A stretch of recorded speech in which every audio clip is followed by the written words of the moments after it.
tongue. Welcome to my channel. Let's start the topic. How to get a longer tongue. The average human tongue is about 10 centimeters, 4 in, long, has thousands of taste buds and performs many important functions related to speaking and eating. Unfortunately, certain conditions like tongue tie can negatively affect the tongue's length and range of motion. Whether it's due to a medical condition or aesthetic preference, there are surgery options and exercises which may help you get a longer tongue. Method 1. Choosing surgery. Decide whether or not surgery is the best option. Tongue tie, or ankylosing, is a disorder which restricts the movement of the tongue and makes it difficult for the host to stick his or her tongue out of their mouth. With ankylosing, the band of tissue connecting the tip of the tongue to the floor of the mouth, lingual frenulum, is abnormally short, resulting in oral complications. You should consider surgery if you or your child have restricted tongue movement due to ankylosing. Ankylosing affects more than speech. A person with the condition may also experience problems with oral hygiene, dental health, eating, digestion and sexual function. Ankylosing can be caused by environmental or genetic factors. Tongue tie surgery can be performed on children, infants or adults. Ankylosing can negatively affect the ability of an infant to breastfeed. If you're the parent of a child with ankylosing, surgery is often the best option. In most cases, the lingual frenulum will not stretch or break on its own.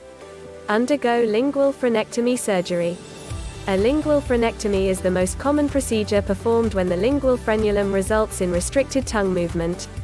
This is a relatively simple procedure in which an oral surgeon uses a pair of sterilized scissors to completely remove the lingual frenulum.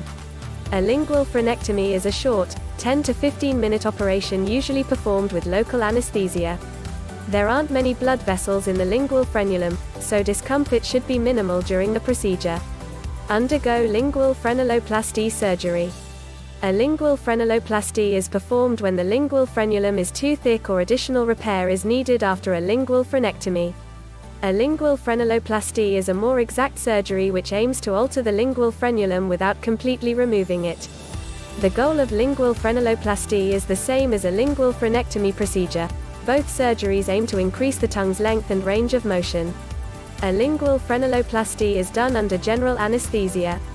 Surgical tools are used, and the oral surgeon uses stitches on the resulting wound. Understand potential complications following surgery. Postoperative complications associated with a lingual frenectomy and frenuloplasty aren't usually serious but can include infection, bleeding and nerve damage. Because lingual frenuloplasty surgery is more involved, there are additional risks of scarring and negative reactions to anesthesia. Both surgeries can be performed using a scalpel or laser. If you have laser surgery to correct your ankylosing, you won't need stitches and there is usually less pain and bleeding after surgery. Perform tongue exercises. Tongue exercises should be performed after surgery to further develop tongue's muscles, length and range of motion. These exercises include stretching your tongue up to your nose and down to your chin.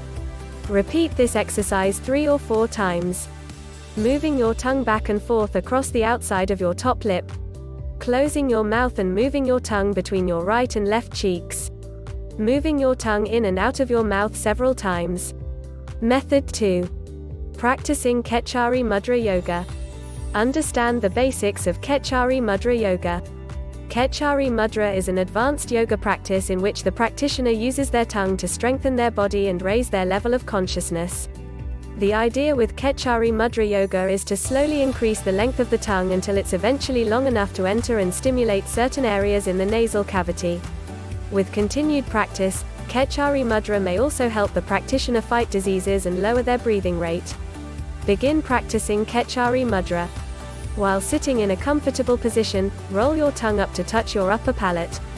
See how far back your tongue is able to go. You may only be able to touch your hard palate when first starting out. Hold your tongue back until you start to feel pain, then rest your tongue in its normal position. As you continue practicing Ketchari Mudra Yoga, your tongue should stretch and reach further back towards your uvula.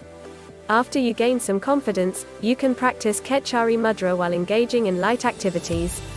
Seek the guidance of an advanced yogi. In the final stages of Ketchari Mudra, your tongue should be long enough to go behind your uvula and up into your nasal cavity. You'll reach this stage more safely and successfully with the help of an expert yogi to assist you in your practice. Your guide may recommend the application of butter or ghee to draw out and lengthen your tongue. At this point, your tongue should be long enough to reach the center of your eyebrows. Even with a guide, Ketchari Mudra may take months or years to master. Hope you like. Thanks for watching.